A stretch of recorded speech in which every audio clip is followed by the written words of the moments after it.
It's Tuesday. That means it's time for another top 10 video.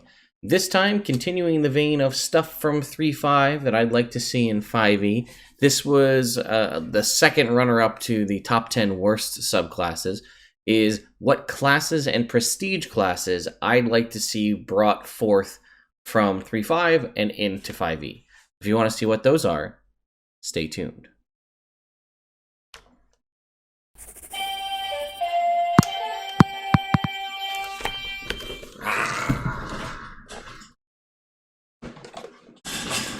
These bits are getting crazier and crazier. What's going on, folks? Ted from Nerd Immersion here. And I actually did want to let you know the rules kind of up front, but I also wanted to let you know that I actually did this video way back maybe 2-3 years ago at this point. And funnily enough, in my video of things that I wanted from 3.5 to 5e, I had the Arcane Archer, the Samurai, the Scout, and the Hexblade all on that list. So is it Arcane Archer, Samurai, Scout, Hexblade? So that's four out of my top 10 from back in the day managed to make it into 5th edition as official subclasses. So not tooting my own horn here, but maybe if we do this again, a fraction of those will make their way. Maybe we can get another 4 out of 10 coming into 5e this go round. So that's pretty much it. It has to be an officially published class or prestige class from 3.5 that is currently not in 5e. Let's get started with the video. I also did want to say that this was a little trickier than the last time I did it, as the way 5th edition designs their subclass system, it is able to cover a lot of stuff in a very, in one subclass, whereas in 3.5, prestige classes were so distinct and, you choose a specific thing and go down a specific path. There was a lot more of them, and 5th edition being a lot more broad, it really limited the options, but I did my best to choose things from 3.5 that I thought were not represented in any form in 5th edition. Number 10. So number 10 is the Master Thrower. So what this subclass would be, or what this was essentially, was an expert at using thrown weapons. So what this meant was we have the ability to throw weapons in 5th edition. Obviously, certain weapons like certain axes and daggers and things can all be thrown. But this was the Master Thrower. You could, and it says, was the first line, only a Master Thrower would invent a new style of fighting that involves cleverly disarming themselves. So if we take a look at what this gives us, this is something we don't really have in 5th edition. In theory, maybe this could be replicated with a feat, right? A thrower feat, a master thrower feat, to really boost your ability to use thrown weapons. And I do think that that's something that people do enjoy, right? I mean, the amount of times we see people playing rogues that just use thrown weapons, right? They're throwing daggers or whatever. Obviously, that's, I'm sure, made popular in some small part by Critical Role. But what do you get, right? So you're going to get proficiency. You're not going to have any proficiencies here. They get Quick Draw, which I guess Dual Wielder would be the closest thing. The ability to pull out weapons and throw them relatively quickly. And then they got these thrown weapon tricks, right? So different things and unique stuff you could do with your thrown weapons. Obviously, some of these aren't really going to fit in 5e just because of the nature of the game. So Deadeye Shot was a thing that would allow you to do increased critical hit damage. Maybe this is just increased damage in some form. Defensive Throw. Master Thrower with this ability succeeds on a concentration check before attempting to attack with the thrown weapon. So this was like a way to not provoke attacks of opportunity. Double Toss was throwing 2 weapons at 2 different targets, right? So that would be like almost like an extra attack, or maybe you can make 2 attacks with 1 action, or attack bonus action. So some of these may be duplicative. Palm Throw, when throwing little thrown weapons, they have the ability to throw 2 of each with a single attack roll, right? So if you're using like darts or something, shurikens, they're small, so you can fit them both in your hand and throw 1 with 1 attack. Sneaky Shot, this basically you're doing 1 to potentially trigger sneak attack. Trip Shot, pretty self-explanatory. Tumbling Toss, you can hurl a weapon at any point during a tumble, right? So tumble is a thing you could do to avoid attacks of opportunity. So normally you would do the tumble, but this is like you can do it while you're doing that, maybe like with an acrobatics check. 2 with 1 blow. Uses a thrown weapon to attack 2 opponents, so you could basically throw 1 and then essentially have it ricochet and hit 1 attack, hits 1 target, and then like ricochets and hits another target adjacent to them. And then weak spot is you're trying to basically find the target's weak spot. This was done through touch attacks, but that doesn't really exist in 5e. They got evasion, but this would likely be a rogue subclass, so they'd have it anyway. They got the ability that a monk gets to kind of catch, deflect missiles or catch weapons. Here it was called snatch arrows. And then like improved critical for thrown weapons to deal more damage. Something I also did want to say that I like about 3.5, just for people who are uninformed, is you do get a nice block text here about the background of the class. And then you get all the class features. And then what they also used to do is give you an example character. So this here is Lesia Skyleaf, a gnome rogue master thrower. And it would give you her statistics in case you needed to play one or wanted to add one into your game. You had an example there, or if you wanted to look at a reference point.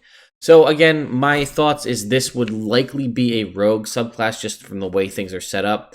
I would probably add something like throw anything, where you can basically get proficiency with improvised thrown weapons, as it were. So like you could just pick up whatever's around you and use them as a thrown weapon. I think it will probably work the best as a rogue subclass. It could be a fighter subclass, possibly too, but the nature of what I envision this as is more of a rogue. Number 9. Number 9 is the Combat Trapsmith.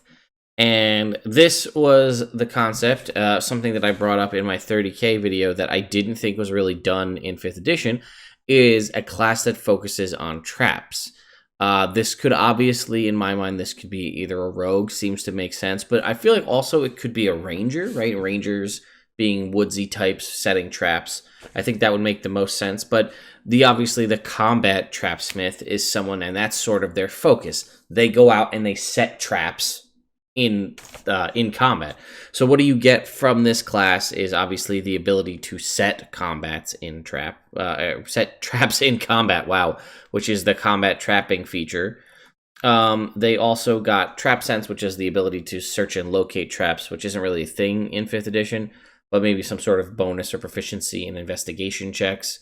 They got better at making traps. They had this thing called improvised materials, where they could basically, with whatever they had, they could use that to craft traps. And then eventually they could set traps faster. So the way I would envision this would be like, early on, it's an action, you can set a trap in combat. And then maybe later on, you can set a trap as a bonus action. That would be kind of the improvement there. But what's cool is they show you all the different traps they had here, and they had cool names, right? Befuddler, Enfeebler, Entangler. So you could see what the different traps did, right? Befuddler gave people a negative on concentration checks, and like it's almost like some sort of, mind-affecting confusion type spell. Enfeebler fatigue the target. Maybe that would be more like exhaustion. That seems a little strong for a trap, but you have to workshop it. Entangler, obviously, maybe grapple and restrain. Equalizer knocks them prone. Flashbang, blind and deafen. Foot spikes cuts their movement in half. Glitter burst makes invisible targets visible. Scorcher just deals fire damage, and then they had an improved version. Greater Scorcher did more fire damage. Sleeper made a target fall asleep. Spiderweb, basically a web spell goes off, and Stink Burst, a stinking cloud. So here there were some unique ones, and that would be something you could probably do with this, is choose certain spells that made sense, and basically you can set the trap as you're basically setting a trap, but for the purposes of it, it's going to basically trigger a given spell effect, which means that you can have a lot more trap options if you look through all the different spells that kind of fit that. Maybe you have like a flesh to stone trap where it's like a petrification or something like that. And then you should have some unique ones that are listed here that are more mechanical, non-magical, kind of like the Flashbang or the Glitter Burst or the Scorcher. But I think that this could definitely fit in 5th edition. I don't think there's a class that really does this. Like I said, in my mind, it seems more like a ranger or a rogue subclass. You could potentially make like a magic trapsmith, and then maybe it would be like a sorcerer or maybe like a bard. But in my mind, I think Ranger or Rogue. And then this is also something else I wanted to showcase. As we got later on in the 3.5 life cycle, they added more. So as I told you, they originally said, like, here's a little bit of blurb about the class. That was a lot bigger in the beginning. And then they used to give you a sample one. Well, take a look at what this does now, right? So you've got the whole thing of the class. Then there's a whole section on playing a combat Trapsmith right here.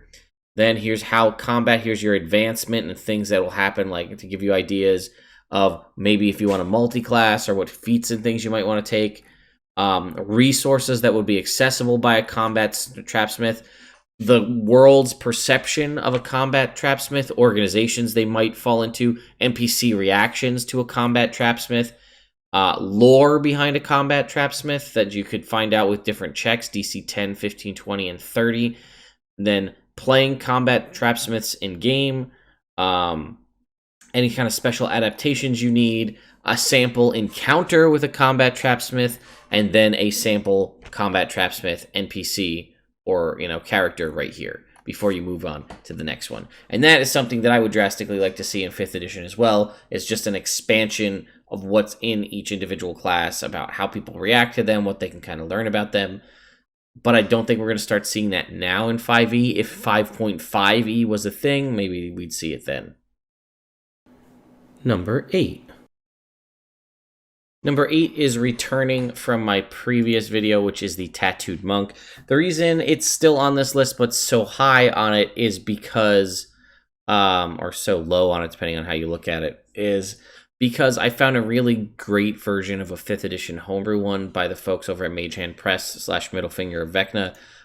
They did a Tattooed Monk version, and I thought it was a very good adaptation for 5th edition.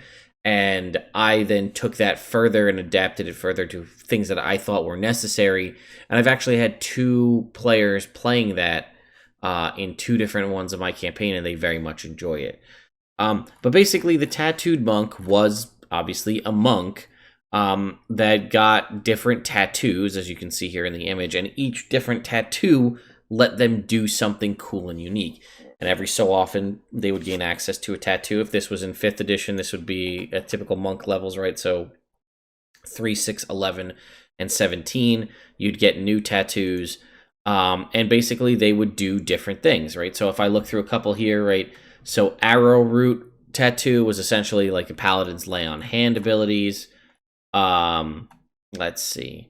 The ones that they don't really fit too much in 5th edition, but there were ones back then that you could get like a bonus, temporary bonus to a given score, right? So you could increase your constitution for a number of rounds or things like that. Let's see. I think we had some bonuses to AC. Centipede, you could do Shadow Walk. That's not really a thing we have in 5th edition, but monks, like Shadow Monks, can do that. Chameleon, you could cast Alter Self. Crab gave you damage reduction. Crane gave you kind of immunity to body decay. Dragon let you have a dragon breath. Chrysanthemum let you basically become photosynthetic, so if you were outside in the sun, you could heal yourself. Immunity to fear, you know, bonuses to different acrobatics and that kind of thing. You know, all sorts of different options. Like I said, the 5th edition version that I found from Middle Finger Vecna that I adapt further gave you different bonuses like proficiency in different skills like athletics or acrobatics, ability to turn invisible, reduce damage dealt to you, you know, get a fly speed. One of them I think was called like Rabbit's Foot, which was like when you run out of key points, you roll a d4. And if you choose, I think, odd or even, or no, roll any die, choose odd or even, and then if you guessed correctly, you get a d4 key points back, so you can regenerate a little bit. So I'll put a link in the description to the Metal Finger of Vecna subclass if you want to check it out. It's really cool. Number 7. Number 7 is the Blighter. This would obviously be a druid. But this, I mean, in 3.5, this was the concept of like the anti-druid.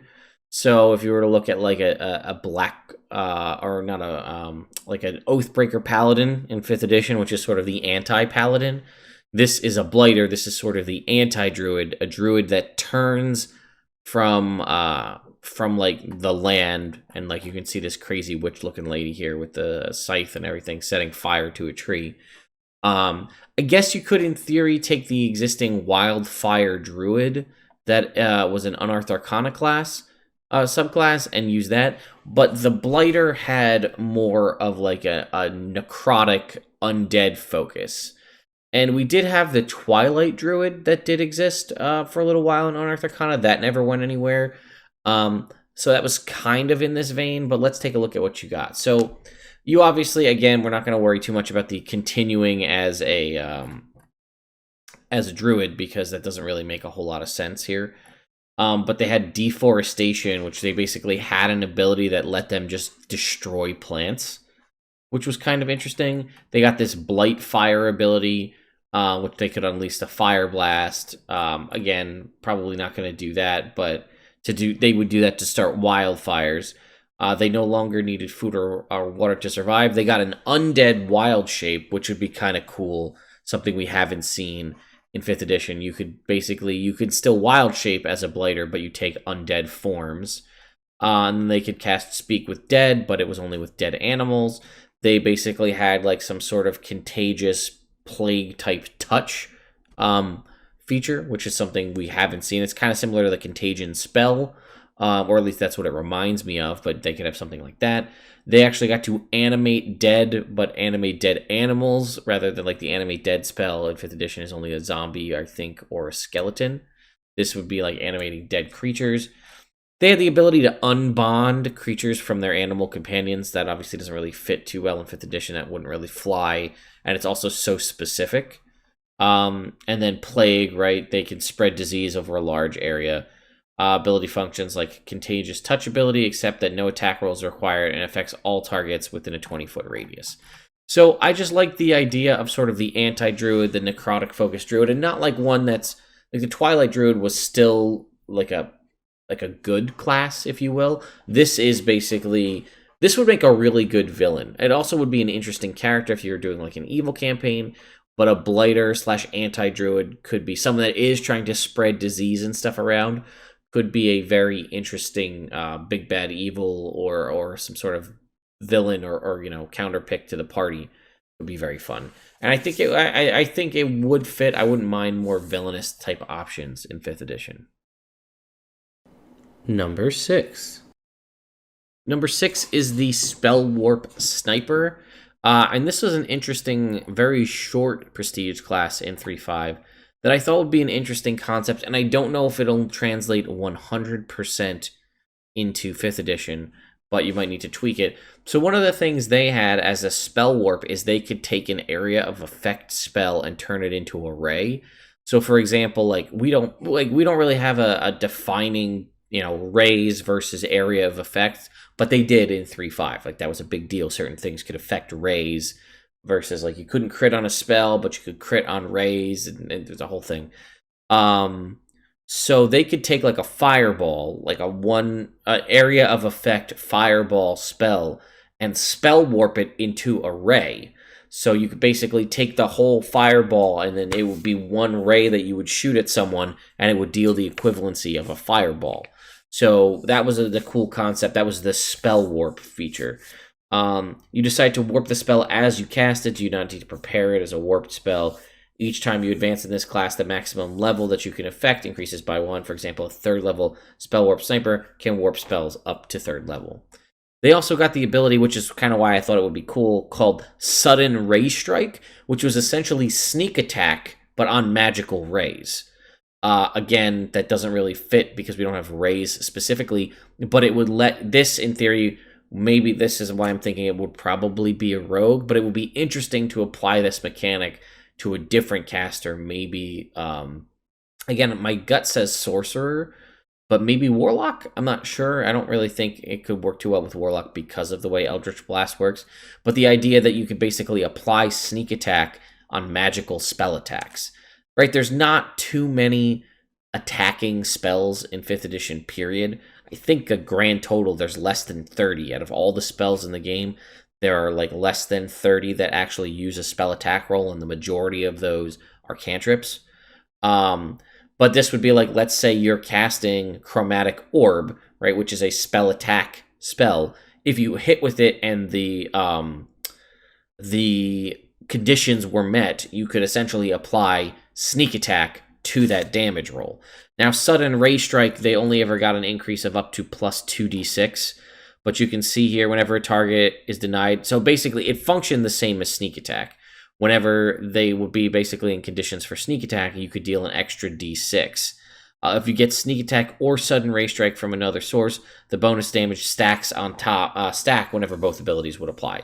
So this was saying if you had Sudden Ray Strike from this ability, but also Sneak Attack from being a rogue, it would stack together. So that's why I'm saying you could just maybe develop a new mechanic for like a sorcerer or something that is, you call it Sudden Ray Strike, and it is, you know, when you have advantage on a spell attack roll against an enemy, you deal additional damage equal to an amount, and that amount increases over the course of the level, or, you know, as you level up in that class. Or maybe, you know, maybe you do make it a rogue, and then, you know, when you attack with a spell attack roll, but that kind of steps on the toes, I guess, a little bit of Arcane Trickster, right? Because we already have one magic-based rogue subclass. Would it be weird to have two? I don't know. And then this one, it will be like when you make a spell attack roll with this, you deal, you can deal your sneak attack damage. So, you know, again, you're not going to have access to too many high-level spells as an arcane, you know, as a third casting class. So, you know, I think that most you'll have is a 4th level spell, very, very late in the game.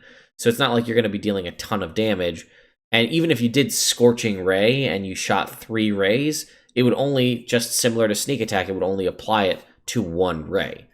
So I think that that could definitely work. I think it would be interesting. Whether you keep the concept of the spell warp of being able to take an area of effect spell and turn it into a ray could be interesting. In that same example, if you were a rogue that could, in theory, cast Fireball, you could take the Fireball, turn it into a ray, so that did 8d6, and then apply your Sneak Attack on top of that, dealing even more damage. That might be a little much, because if you crit, then the Fireball damage would also double. So something to consider. And then they just got, like, later on they got bonuses. So originally, like Sneak Attack back in 3.5, you could really only apply Sneak Attack out to a certain range. So in here, eventually when you got to the final level in this class, your Sudden Ray Strike could go out to a further distance. You could do Killing Blows with your Sudden Ray, or with Ray-based attacks. And you could use basically the Empower spell meta magic on this, you know, if you wanted to. So maybe that does make it more implied that it should be, in that case, a sorcerer. Again, meta magic was feats in 3.5, not a whole class feature. I think it would be an interesting concept for someone that focuses on spell attacks, because there are so few spell attacks. It would be nice to get them a little bit of a boost. Number 5. Number 5 is the Sacred Fist. I guess I seem to have a lot of monks on here, huh? And this is just basically the concept of a divine-based monk. You don't necessarily need to look at the previous, the version in 3.5 to really give you an example, because it's not really super specific. Basically, what this was is you would be combining your monk class with your, or you'd be basically gaining essentially some monk features on top of your existing divine spellcasting class. So whether that was paladin or cleric or whatnot. But you can see here, basically, you get increased unarmed damage, which I think would basically work just like a monk. You get an AC bonus like a monk would. You get an unarmed speed bonus, unarmored speed bonus, so an increased fast movement speed like a monk does. And then the only other kind of thing you got was this Sacred Flames ability, which you could encase your fist in flames to deal some extra damage. Was equal to your class level plus your wisdom modifier. You eventually got Blind Sense, and then you could invoke a bonus to your armor and like your AC and stuff. Inner armor when you reach the final level in the class. But what I would say I would want this more to be in 5th edition would be the idea of a divine based monk, right? We have a shadow monk. We have, the shadow kind of teleporty kind of monk from the shadow monk. We sort of the focused on just the kind of martial arts in the open palm monk. We have the elements kind of in the four elements monk. We have the weapon-based one with the Kensai monk, regardless of whether things need to be adjusted there. We have the drunken master monk. We're kind of hitting on a lot of the tropes of the different kinds of martial artists in that respect. We have the Sun Soul monk, which is the harnessing of energy, key energy to throw around at people. I don't think I'm missing any other ones. But those are all cool. But this is the idea of like maybe a holy monk, right? Like almost like a Western acolyte style monk, rather than just being a martial artist based monk. Maybe you are like almost like a friar kind of monk, like a temple monk, if you will. So I don't really know. I've seen some interesting homebrew versions of a Sacred Fist monk kicking around on the internet. Maybe they'd have access to some sort of spell casting. That's something we haven't really seen with a monk. We've seen it sort of emulated in a way with the Four Elements monk, but we haven't really seen a monk that has spell casting features as part of the class. So maybe this would be the first, right? This is a monk that has access to certain clerical abilities, maybe cleric spells, maybe access to certain domain features. I think it would be a cool concept. I would want to play it myself, but I'm curious what you think. Let me know in the comments. Number 4. Number 4, also making a return from my previous video, is the Dread Necromancer. Unlike in other classes like a Death Domain Cleric or a Wizard that focused on necromancy, this was a whole class called the Dread Necromancer, and they were sort of, it says right here, a master of negative energy. They call upon relentless, tormented souls of the dead, seeking their arcane secrets. You don't necessarily have to be evil to be this either. So this, as you can see, was a full class from 1 to 20. And what you kind of got here was some interesting options, right? So you did have the ability to rebuke undead, which was kind of the ability to more like control and command undead rather than turning them. You had this Charnel Touch, which was basically like a ability you could make a touch attack that did damage, just like a single touch damage attack you could do. And you basically were slowly undergoing this transformation to become a lich throughout the level of the, throughout the game. So here at level 2, you got Lich Body, which gave you some damage resistance. You could do a negative energy burst from yourself to creatures around you. Again, you got additional spells. You got bonuses, kind of undead bonuses, right? Bonuses to things that undead were resistant to. Sleep, stun, paralysis, and so on. You had a fear aura that was just kind of radiated from you. You had the Scabrous Touch, which was essentially, like I mentioned, the contagion spell in a previous for the Blighter. This is basically you could do the contagion spell as a spell-like ability. You could summon a familiar, which is always fun. Again, that was more of a class feature than a spell back in 3.5. Undead you control got boosts and and buffs. You had resistance to kind of negative energy attacks. Here's where you start to become more undead. Resistance to critical hits and things. Then you got an Enervating Touch ability. You could do more with that Charnel Touch feature from the beginning. Then you could craft a wondrous item at level 19, which is basically you crafting your phylactery. And then at 20, you underwent a Lich transformation. Your type changed to undead. You gain all the traits of undead. You no longer have a Constitution score. All your hit die become D12s, and you must reroll your hit points. You do not need to pay experience points or gold to create the phylactery. Dread Necromancer, who's not humanoid, does not gain this class feature. But yeah, and then you obviously had your own Dread Necromancer class list. And I just have a really big desire to play a Necromancer in 5th edition. I don't know why. Because I think I was really... I thought the Necromancy Wizard was really underpowered.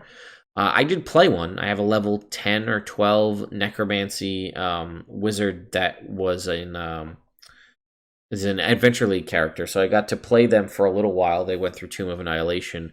So, being able to handle undead was not a bad thing in Tomb of Annihilation. But really, as a Necromancer and that Wizard subclass, all you do is cast like Dance Macabre, and that's, your whole move, basically. And this would be more of a focused, a specific class. And again, I've been working on a homebrew one for a while, so maybe I'll get to release that at some point. Number 3. Once again, making a return from the previous video is my number 3 here, the Dragonfire Adept. This was a class, a full 1 to 20 class that was added significantly later in 3.5 compared to what a lot of the other classes that I had known, and this one actually eluded me, which was a bummer because I would have loved to have played this. And you were, again, a dragon-based class. It's in the name of the game, folks. People love to play it.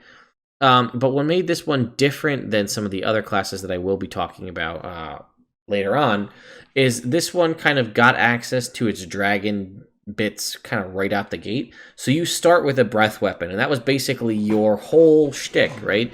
You had a breath weapon from level 1, and it increased over time. And you got some other dragon-based abilities. You got these draconic invocations, which were very similar to the warlock invocations that warlocks got back in 3.5. So that would be a similar correlation in 5th edition as the warlock invocations. They could get ones that would alter their abilities in 5th edition. So you can see you got different breath effects. You got scales to give yourself natural armor as you leveled up. We'll keep looking here, right? So Dragon Touch was a feat that kind of gave you access to certain dragon abilities. And here you can see you got these breath effects throughout, and you could see what the different ones could do. So you got more as you leveled up and went throughout the class. So like, okay, it was always fire as the base, and then you could get a frost breath effect that would change it to a cone of cold, a lightning line, changes different things, whether it could slow people, weaken people, whether it would persist over time, whether it would put them to sleep, deal sonic damage, and then as you got higher, it could do a lot more force damage, paralyze creatures, and so on. You got your natural armor bonuses to dealing with dragons, damage reduction based on a dragon-based damage reduction, immunity to paralysis and sleep. That was the thing dragons had back then. And then here are your invocations, right? So you could see they're very similar to the warlock in a lot of ways. Proficiencies in different skills. Create fog cloud, create darkness, breathe underwater, use your breath weapon underwater. This was probably the best one, right? Using dirt elements as the spell. That way you could grant your party immunity to your own breath weapon effect. Detect magic aura, right? So I have detect magic. You'll see a lot of similarities in these. Gain dark vision, see invisibility, and as you leveled up, they got stronger, right? Cause a single creature to do a charm effect, sprout wings and fly, gain resistances, shake or enthrall nearby creatures, polymorph, essentially, gain a blind sense, dispel magic, invisibility on yourself only. Honestly, you could probably make this as... I wouldn't want to make it as a warlock subclass, because I think, unless you added a ton of new... invocations to be specific to this one, which is not, I mean, I guess you could, because the way I look at this is it is very much a warlock, and like, I guess your warlock abilities you would get would be like breath weapon, probably steal the dragon scales from the draconic sorcerer and apply that. And I'm actually still shocked to this day that there isn't an ancient dragon patron for the warlock. I feel like it's a very powerful creature. You can see, right? We have a fae, we have a fiend, we have an aberration in the Great Old One. We have the shadow. We have all these different kind of powerful creatures that are becoming patrons. I'm surprised dragon hasn't been one yet. And then I guess maybe you could, give you the breath weapon, use a breath weapon, and like the scales is a thing you get at level 1. The breath weapon increases over time, maybe, as you level up. And then maybe give yourself some of the other abilities later on. And then just create a series of invocations that are specific to this class. But then also maybe you can just keep some of the standard warlock ones, and that will fill some of the other gaps here. Or I guess you could make this a brand new class and just use the warlock chassis and just copy and paste it. And then maybe you remove the spells, but do the breath effects instead. I think it could exist in 5th edition. I think it could be really fun. Maybe that's something I'll do as a future project. Number 2. Number 2 is the Duskblade. I've mentioned this before. It was in my last video. And this was really where Wizards of the Coast started to get to a point in 3.5 where they understood that you could have a combination martial melee class. The Hexblade from back then was kind of lacking in a lot of aspects, and it was because I think they didn't want to have a class that had decent spellcasting, but also superior, martial capabilities. But they seemed to really refine that a lot when they released the Duskblade. So the Duskblade was an intelligence-based character. It was a full class. It was a half, only got up to 5th level spell, so that would be the equivalency of like a half caster in 5e. And you got some interesting abilities, one of which I would definitely want to talk about, which is kind of the crux of the class. So you did get spells, you did get proficiency, you got some spell-like abilities at level 1 here, Dancing Lights, Detect Magic, and so on. You would probably just gain cantrips, right? That would be the way I guess you kind of handle that. You got Armored Mage, right? There was an issue where mages couldn't cast, arcane casters couldn't cast in armor without chance of failure for their spells. So you had abilities that let you get around that. That's obviously not a thing in 5e. You got, this would basically be giving you the Warcaster feat. But the big thing you had was this thing called Arcane Channeling, which was the ability to channel a spell, kind of how we talked about the Spellwarp Sniper could do cool things with magic by turning like an area of effect into a single target ray. This, you got Arcane Channeling, which is the ability to deliver your spells through your weapon. So you can use a standard action to cast any touch spell you know and deliver the spell through your weapon with a melee attack. Casting a spell in this manner does not provoke attacks of opportunity. We don't have to worry about that. Spell must have a casting time of a standard action or less. If the melee attack is successful, the attack deals damage normally, and then the effects of the spell are resolved. So, simple example, you want to cast Shocking Grasp, but you want to channel it through your longsword. You swing at the enemy. If you hit them with the weapon, they take the weapon damage first, and then Shocking Grasp goes off after the fact. So it was any, touch-based spell, so it was something that you could, melee spell, essentially, or something that was in, within a 5-foot reach that required an action or less to cast. At 13 level, you can cast any touch spell you know as part of the full attack action, and the spell affects each target you hit in melee round in that combat, so you could continually do that. Doing so just charges a spell at the end of the round in the case of a touch spell that would otherwise last longer than 1 round.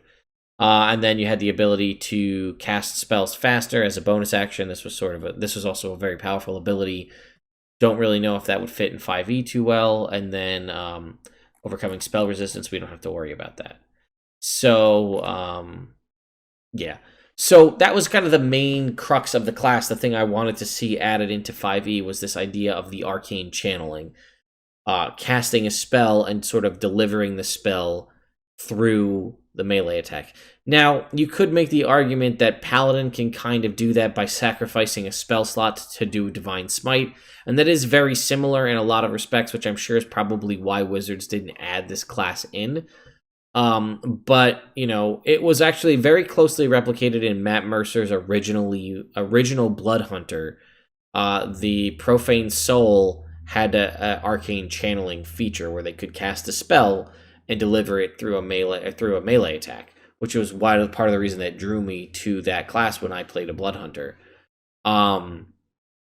So I don't know if it would fit. I'm not really sure. This could be a fighter. Again, it's tricky when you want to do like a fighter or a rogue with magic because you already have the Eldritch Knight and the Arcane Trickster. Are we going to add more magic-based subclasses to fighter and rogue? I don't know. This could be a paladin, but that seems redundant given the fact that you have, that you already have Divine Smites. A bard has a lot of, melee-based things. So I guess I would say this could be a wizard, right? This could be a wizard, or this could be a sorcerer, maybe. Be more of your armored mage, possibly. Or maybe a warlock. I'm not really sure. I guess it could fit on a warlock because you're only going to have limited spell options, really. So you can limit it to like one of the spells. You could channel one of the spells you cast via your Pact Magic feature, and channel that, and that would synergize well with Pact of the Blade and all the other abilities with that. But then I also wonder, is it weird to have Duskblade and Hexblade both be, functions of the Warlock? Maybe it makes sense.